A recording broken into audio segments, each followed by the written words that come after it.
Hello everyone, Chef Marissa Catanzaro here. Today I'm going to be preparing for you Fagiolini con Mandorle, which is green beans almondine. This recipe will be in my cookbook, The Next Generation. Let's get started. The ingredients that we need: green beans, butter, toasted almond, garlic, olive oil, salt, and pepper.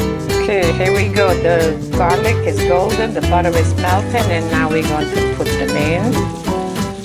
Just put the rest of the seasoning on and the almonds, and they're going to be ready to go.